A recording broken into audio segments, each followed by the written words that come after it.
Merla.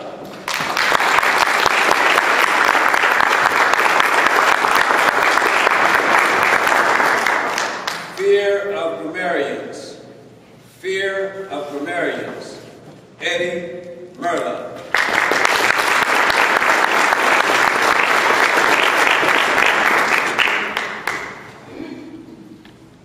That's right, Doc. Every time I go to a Toastmasters meeting, my brain freezes, words fall out of my head, and I sweat from places that don't normally sweat. Mr. Toastmaster, fellow Toastmasters, guests, and Tony the non-Toastmaster.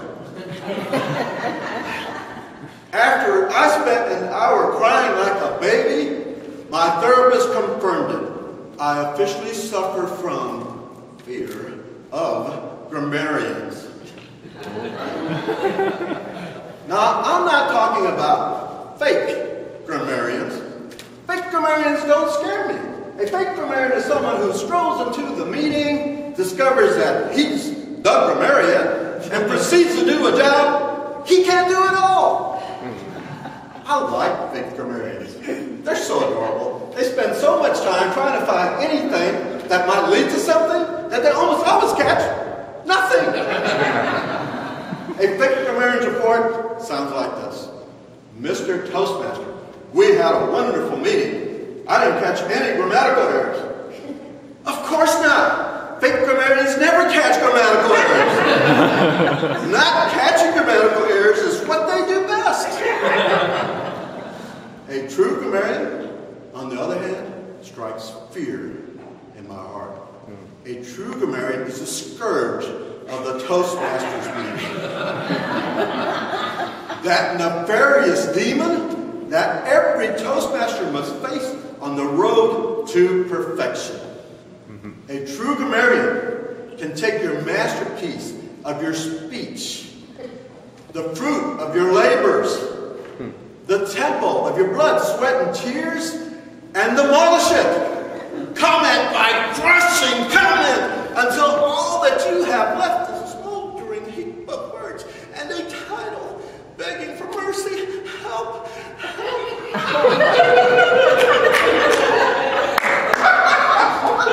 It's okay, title. She's finished, I think. By now you might be thinking to yourself, am I a true grammarian? Well, let me help you. If you speak grammarian, and the highlights of your day include using phrases like split infinitives, double negatives, and dangling participles, you just might be a true grammarian. If your grammarian's report takes as long as, or longer than the longest speech at your Toastmasters meeting, you just might be a true grammarian. If, after giving your brilliant and thoroughly inclusive grammarian's report, which spared no one, you look around the room and the only person still smiling is you, you are definitely a true grammarian. Fellow Toastmasters, I have a question for you. Why do we need grammarians? Who cares if we dangle a few participles? I'll admit, I'm not sure I can recognize a dangling participle, but it seems to me that a participle that dangles has got to be a lot more interesting than one that's solidly locked in place, don't you think? Who cares if we drop a few G's? Somebody else might need them. What if the speaker hadn't dropped the G's at all, but just ran out of them? What if the speaker had been fixing to getting a G, but used up his G's for the day? Wouldn't it be nice if the previous speaker had dropped a G or two? G.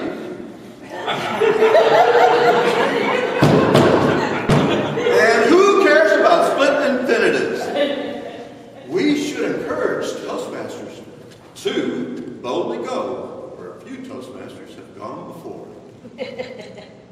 If you caught that I just used a split infinitive, Linda Peak, you scared me.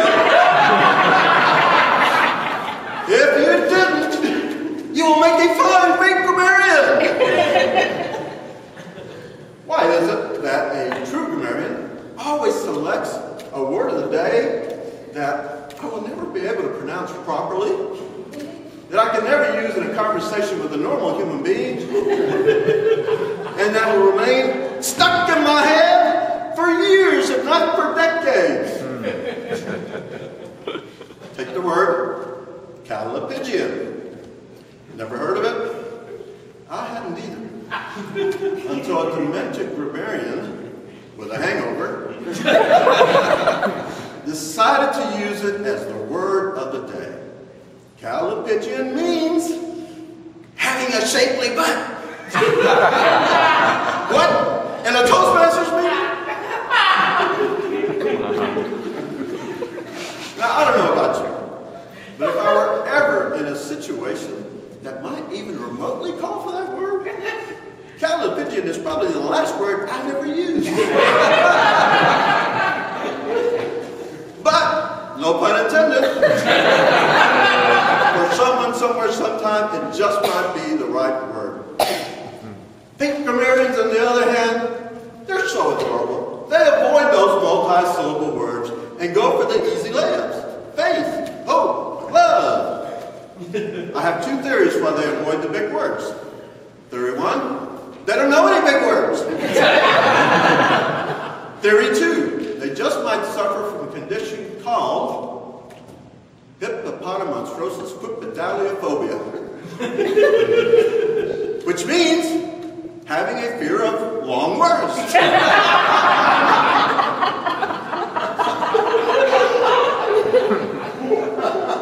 My therapist recommends that I try this new technique called Face Your Grammarians. So I'll give it a shot. True grammarians, somewhere deep inside, I know I need you, but can you do me a favor? Can you tone it down just a little? You are scaring off my callipygian friends.